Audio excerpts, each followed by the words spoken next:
Date వేస్తాను మొత్తానికి September 12 మరోసారి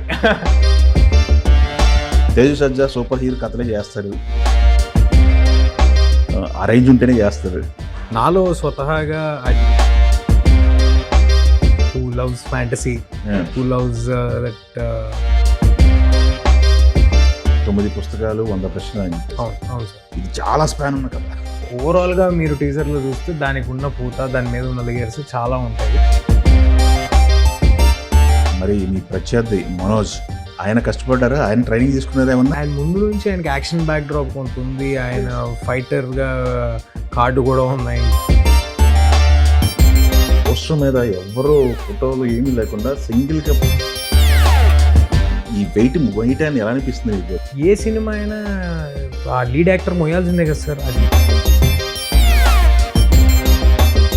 సీరియస్గా తీసుకుని ఏదో అది చేసేద్దాం ఇది చేసేద్దాం అంతకు వెళ్ళిపోవాలి, ఇంతకు ఇలాంటి ఆశలు నాకు ఏం.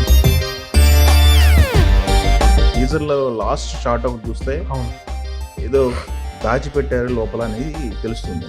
అది చెప్పాను కదా సార్. అసలు ఓవరాల్గా సినిమాకి మన ఇతిహాసానికి ఒక కనెక్షన్ ఉంటుంది. ఎవరు, కృష్ణుడా రాముడా?